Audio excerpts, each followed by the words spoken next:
जब से मोदी तीसरी बार प्रधानमंत्री बने हैं, कांग्रेस मोदी 3.0 के लिए अल्पमत बैसाखी नैतिक रूप से हार इस तरह के शब्दों का इस्तेमाल कर रही है। सारे जतन करने के बावजूद सत्ता से दूर रह गई कांग्रेस की टीस इन शब्दों के जरिए बार बार सामने आ रही है। अब एक बार फिर से कांग्रेस अध्यक्ष मल्लिकार्जुन खड़गे ने कहा है कि मोदी सरकार के पास बहुमत नहीं है, बल्कि यह सरकार अल्पमत में है। जिसके बाद सवाल उठने लगे हैं कि जब संसद में बहुमत का आंकड़ा 272 है तो 292 वाली सरकार, जो कि अब 300 के पार पहुंच गई है, अल्पमत में कैसे हो सकती है। सवाल यह भी है कि 1991 के बाद से जिस कांग्रेस को अकेले कभी पूर्ण बहुमत नहीं मिला, तो क्या इसके बीच उसके नेतृत्व में आई सरकारें अल्पमत में ही चलती रही। सवाल यह भी है कि बीजेपी तो अपने टारगेट 2047 29 चुनाव को लेकर अभी से लग गई है, लेकिन क्या कांग्रेस का पूरा जोर इस बात पर है कि बस ये सरकार कैसे भी गिर जाए।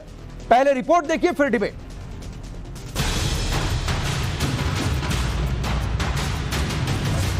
माइनॉरिटी गवर्नमेंट है, ये गवर्नमेंट कभी भी गिर सकती है।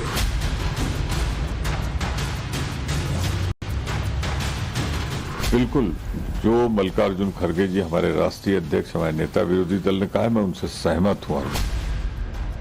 जिनके पास 99 हैं वे कह रहे हैं कि दूसरों के पास मत नहीं है। सरकार बनाने के बाद भी भाजपा में जिस तरीके का तूफान अंदर है, वो इस बात के संकेत देता है। एनडीए की सरकार माननीय नरेंद्र मोदी जी के नेतृत्व में अपना कार्यकाल पूरा करेगी।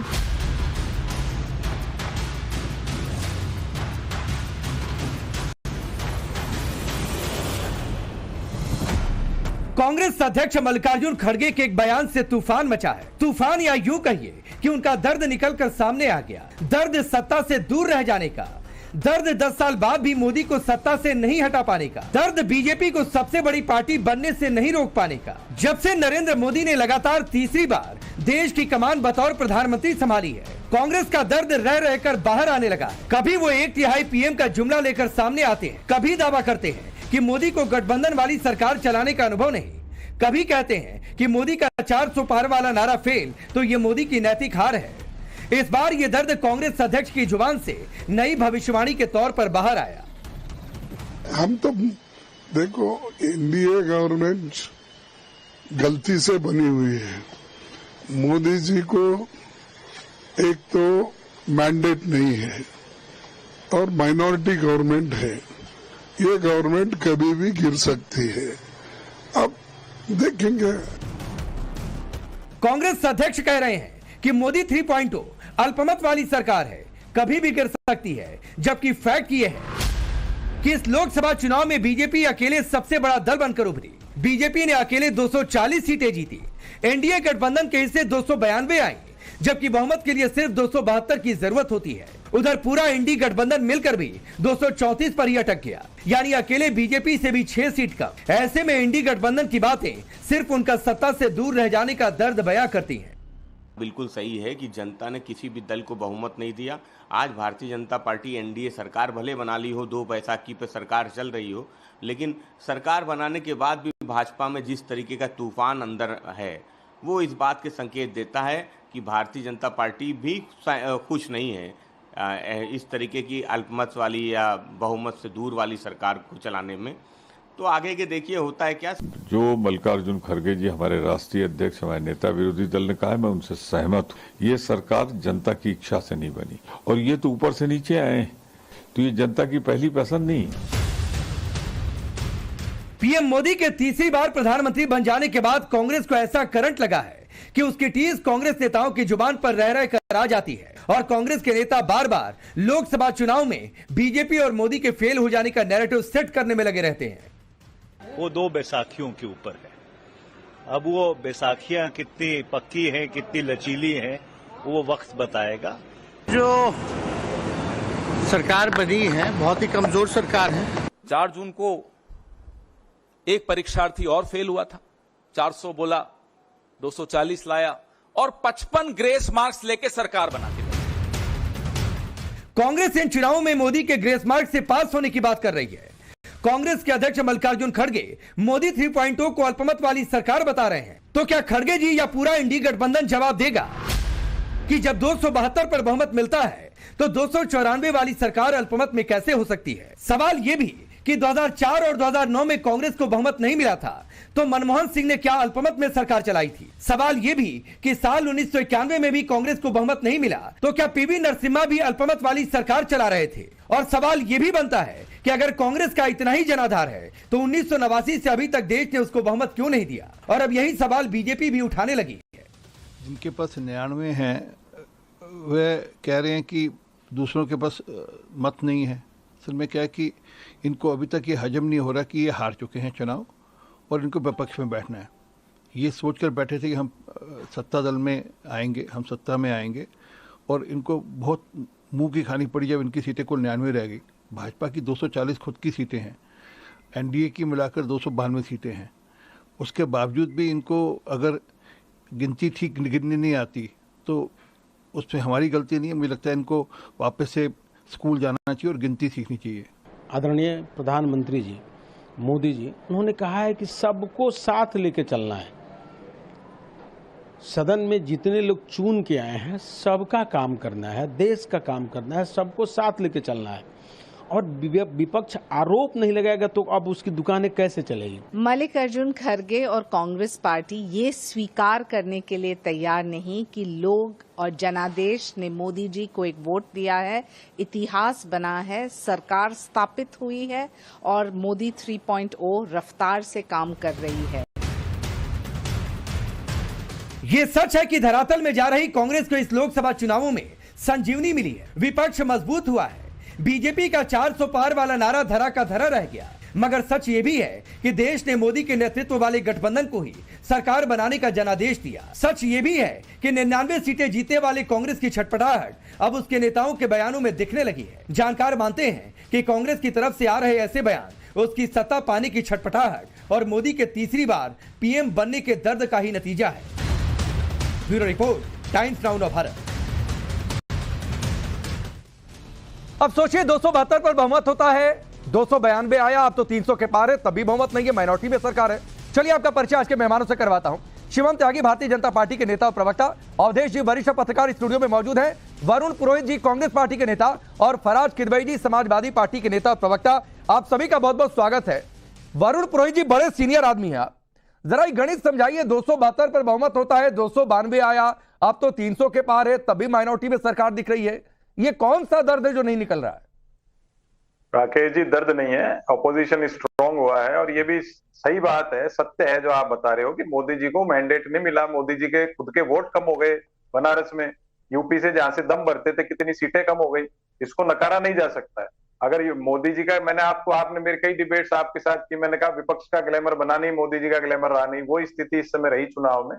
जनता ने एक लगाम कस दी कि चाहे जब नोटबंदी नहीं वरुण जी, आपके अध्यक्ष ने कहा है कि सरकार अल्पमत में है, वो फॉर्मूला समझाइए मुझे। सरकार अल्पमत में कैसे? या तो बोलिए कि मल्लिकार्जुन खड़गे ने गलत कह दिया। नहीं, खड़गे साहब वरिष्ठ है। देखो, मैं किसी भी वरिष्ठ आदमी के लिए मैं गलत नहीं बोलता, इतने सीनियर है। उन्होंने कोई बोला है तो कुछ सोच समझ के बोला है। मैं क्या सोच समझ कर बोला है वो समझाइए ना सर। मैं आपको बता रहा हूँ, मेरे इंटरप्रिटेशन बता रहा हूँ, मैं उनकी इंटरप्रिटेशन नहीं बता रहा हूँ। सम्माननीय आदरणीय उन्होंने जो कैलकुलेशन या उनका जो आभास है उन्होंने सही बोला है। नहीं तो कैसे सही बोला है सर? वरुण जी, ये देश के लोगों में भ्रम फैला रहा है। मतलब 292 जिसका आया वो अल्पमत में हो गया, कुछ भी बोल देंगे देश के सामने। माना आपकी 99 आ गई, माना पिछली बार से डबल हो गई, तो कुछ भी बोल देंगे, तब भी 100 के नीचे रह गए। अब मैं बोल लूं, आप मुझे बताइए, प्रधानमंत्री जी कुछ भी बोल देंगे, मंगलसूत्र ले जाएगा कोई बहस? नहीं, मैं मुद्दों पर बातचीत नहीं कर रहा हूं। फिर आपके नहीं, फिर तो कब्र खुदेगी और क्या क्या बोला गया। मैं बयानों पर नहीं जा रहा हूं वरुण पुरोहित जी, मैं बयानों पर नहीं जा रहा हूं, वरना आपकी पार्टी के नेताओं के 10 बयान आपको कोट कर दूंगा। आप उसका जवाब यकीन मानिए आप नहीं दे पाएंगे। बीजेपी के भी कोर्ट खुल जाएंगे। हाँ, तो सबके पोल खुलेंगे। मैं किसी को फेवर नहीं कर रहा हूं, इसलिए बयानों पर मत जाइए, बयानों पर डिबेट नहीं कर रहा हूं। अगर मल्लिकार्जुन खड़गे कहते हैं कि यह सरकार माइनॉरिटी में है, यह सरकार अल्पमत में है, तो यह सत्ता से जाने की टीस है। सत्ता हाथ नहीं आई उसकी टीस है। एनडीए को बहुमत से नहीं रोक पाए, इसकी टीस मानी जाएगी। या फिर अपने लोगों में भ्रम फैला रहे हैं आप? ना तो कोई भ्रम फैला रहे हैं, सत्य बात है। जब चुनी हुई सरकारें गिराई जा सकती हैं, बहुमत की सरकारें गिराई जा सकती हैं। यही कोशिश कर रहे हैं आप? क्या नहीं, हम कोई कोशिश नहीं कर रहे हैं। उन्होंने वो भी कहा है कि हम सकारात्मक भूमिका अपनाएंगे, देश को मजबूती करने का, ये भी कहा है खड़गे साहब। तो वरुण जी, ये सकारात्मक भूमिका है। आप जो सरकार पूरी मैंडेट से चल रही है, आप कहें कि माइनॉरिटी में है, कोई समर्थन वापस ले ले, कोई दूर छिटक जाए, आप आरोप लगाएं तो समझ में आएगा। नीतीश बाबू तो कई बार अल्टा पलटी कर चुके हैं। अरे तो अभी नहीं किया ना वरुण पुरोहित जी, अभी नीतीश बाबू ने अल्टा पलटी तो की नहीं। जिस दिन फिर से पलट जाए आप कहिएगा, और अकेले नीतीश बाबू के पलटने से कुछ नहीं होगा, ये भी आप जान लीजिए। और नायडू भी पलट जाए तो भी कुछ नहीं होगा।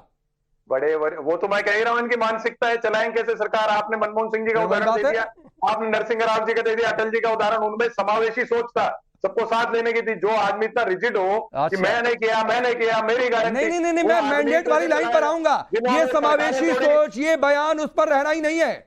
शिवम त्यागी, जरा आप बताइए कितना आप लोगों को सीट मिलती तो इनको मैंडेट लगता? इन्हें तो अभी भी कह रहे हैं कि मैंडेट है नहीं, आप लोग अल्पमत की सरकार चला रहे हैं। कहीं ऐसा ना हो कि इस महीने के आखिर में जो सेशन आ रहा है ये कहें कि अविश्वास प्रस्ताव लेकर आओ, सरकार बनी नहीं, अविश्वास प्रस्ताव लेकर आओ। लेकिन नरसिंह राव जी की जो सरकार थी वो 1991 में 232 की थी, और अगर मैं 2004 की बात करूं खास तौर पर तो वो सरकार 145 की थी। अगर मैं बात करूं 2009 की तो वो 206 की थी। अगर मैं खड़गे जी के ही लॉजिक से चलूं तो ये सरकारें तो लंगड़ी लूली सरकारें थी, बहुत बुरी सरकारें थी। इनसे बेकार सरकार, इनसे नकली सरकार तो चल ही नहीं सकती थी, लेकिन चली देश में। मैं जनमत का अपमान करने वाला कौन होता हूं? ये जो ग्रेस मास से बता रहे हैं बार बार जो है अपने खेड़ा जी कि नहीं ये तो ग्रेस मास से सरकार है, तो आप तो फेलियर थे 2004 में, 2009 में भी फेलियर थे, 1991 में भी फेलियर थे।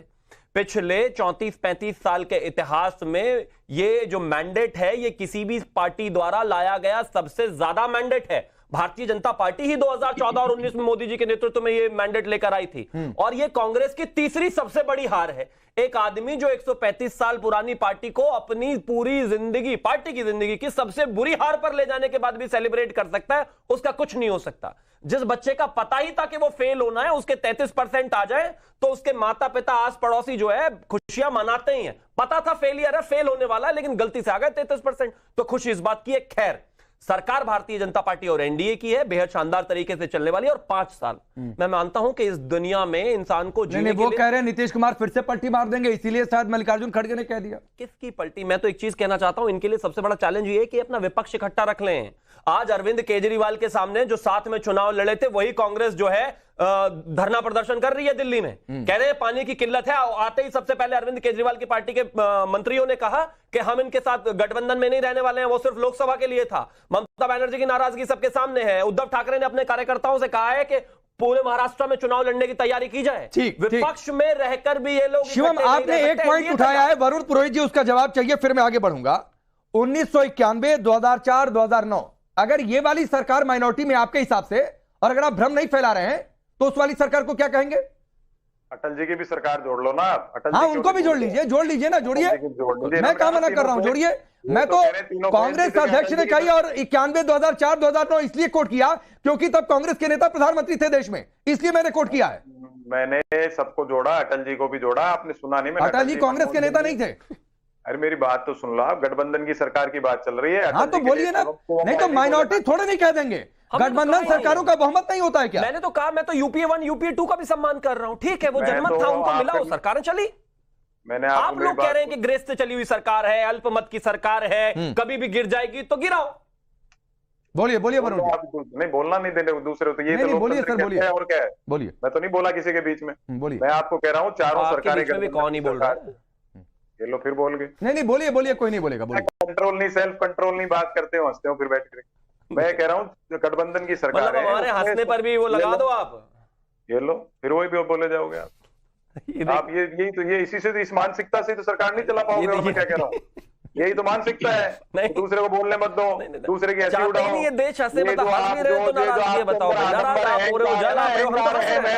अहम अहंकार मोहन भागवत जी आदरणीय संघ प्रमुख ने भी कहा है, टोका है आप लोगों को कि आपकी जो मानसिकता है, इसीलिए आप सरकार नहीं चला पाओगे। संघ के कितने सगे संबंधी हो गए, दिन रात सुबह से शाम तक कहते थे संघ को बैन करेंगे, सबसे पहले आज संघ को ही कोट कर रहे हैं। अपने नेताओं का कुछ कोट करने लायक रहा नहीं क्या? जिनके पीछे आए हो ना, उनका आदर करो। अरे बिल्कुल करते हैं, हमसे ज्यादा कौन करेगा, तभी तो साथ में है। हाँ तो आपके संघ प्रमुख को आदर नहीं हमारा तो मात्र संगठन है वो। ये बैन करने वाले, बैन करने का धरना देने वाले, बैन करने के वाले हमें बताएंगे क्या सम्मान किसको करना है, कैसे करना है। रेस्पेक्ट नहीं जानते हो, उनका आदर करना नहीं जानते। ये देखिए, ये आदर करने वालों में से नेता ने नहीं कहा। अरे बैन करने की कस्में खाने वाले दिन रात हमें आदर ना समझाएं। हमारे पास एक ऐसा संगठन है जिससे हम सीख सकते हैं, समझ सकते हैं। कोई राहुल गांधी को भी जाकर बता दो कि 15 साल में सबसे बुरी हालात में ले आए पार्टी को, उनको कहने की हैसियत है क्या? उनको कहकर दिखाए कोई। मैं आगे बढ़ रहा हूं। वरुण जी, एक आपकी जानकारी के लिए बता दूं, जो संघ के पीछे आप जा रहे हैं जी, अभी थोड़ी देर बाद मुलाकात होने वाली है योगी आदित्यनाथ की मोहन भागवत जी से, और वो थोड़ी देर बाद मुलाकात गोरखपुर में होने वाली है, वहां पर कार्यक्रम भी संघ का चल रहा है। तो वो संघ का बीजेपी का अंदर खाने में कुछ है तो छोड़ दीजिए, वो समझ लेंगे अपने आप में। और खैर मैं आगे बढ़ रहा हूं। फराज किदवई साहब, ये आप लोगों की भी नजर है क्या? अभी भी आप लोगों को नहीं लग रहा है कि भाई 2024 का मामला हो गया, अब 29 की तैयारी करें? क्योंकि बीजेपी तो अभी से 29 की तैयारी कर रही है, अभी से समीक्षा कर रही है कि भाई यूपी में इतनी सीट कम कैसे हो गई। अभी भी आपके नेता कह रहे हैं कि हाँ भाई कुछ भी हो सकता है, सरकार गिर सकती है।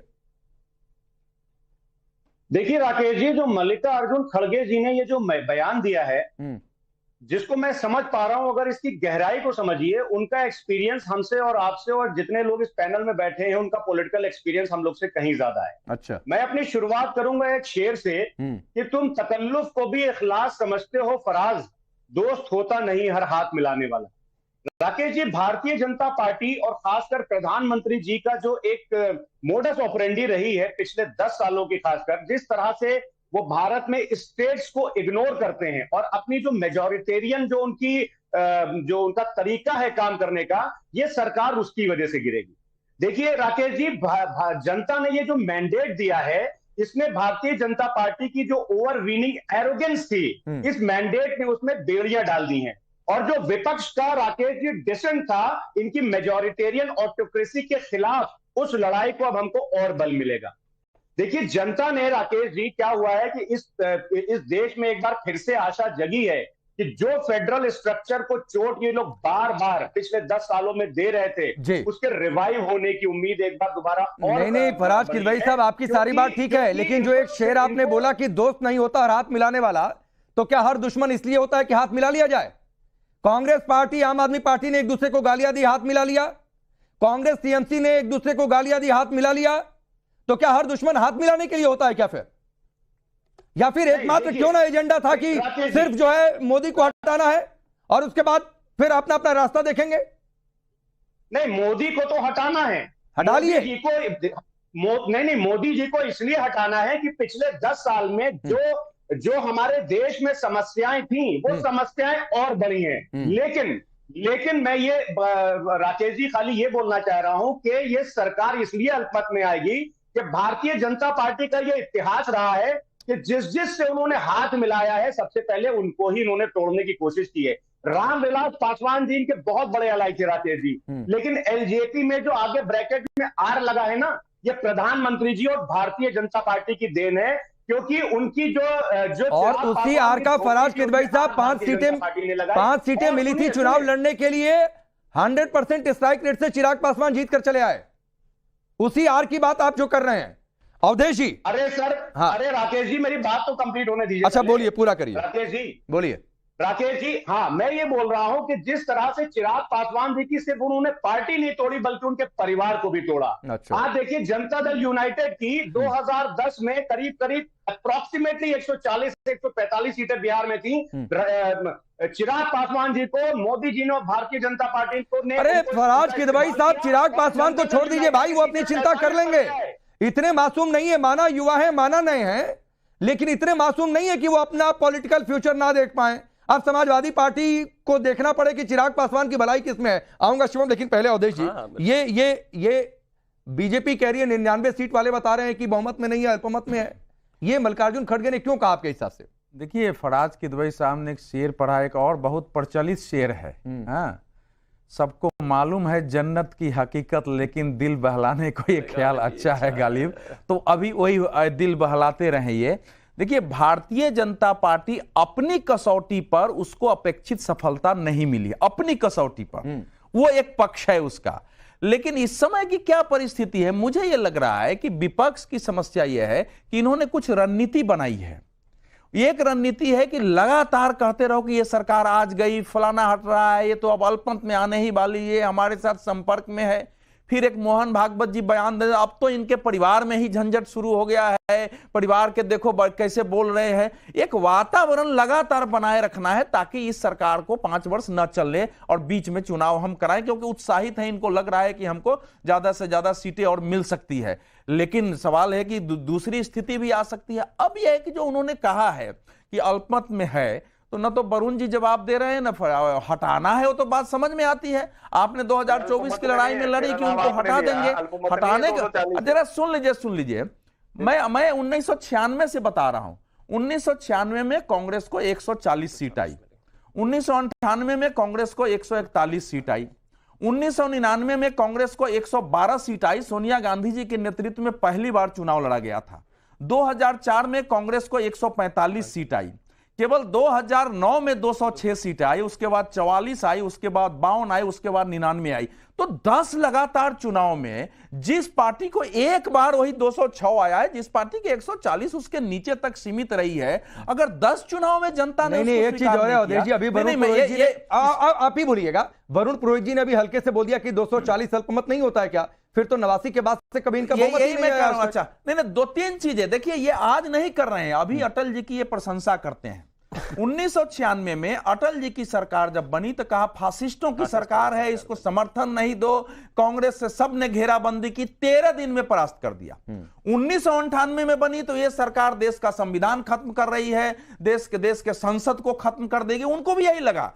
और सोनिया गांधी ने बाकी के साथ मिलकर, जयललिता के साथ एक खूब पार्टी हुई, होटल में किया गया, और सरकार गिराने के लिए उड़ीसा के तब के मुख्यमंत्री गिरधर गमांग को, चूंकि वो संसद सदस्यता से इस्तीफा नहीं दिए थे, अंदर लाया गया था, और उनके एक वोट से 98 में सरकार गिरा दी गई। तो अटल जी का इन लोगों ने कितना सम्मान किया था। तब तो नंबर्स का खेल भी अलग था ना उदय जी, आप उससे हालात बहुत अलग है। सुनो, नंबर का खेल है तो आप अटल जी को अगर इतना ही सम्मान करते थे तो उस सरकार को गिराने के लिए इतने कल तो फिर ये कोई और आएगा तो मोदी का भी सम्मान करेंगे। इसलिए आज जो नरेंद्र मोदी के खिलाफ बोल रहे हैं, ठीक यही भाषा।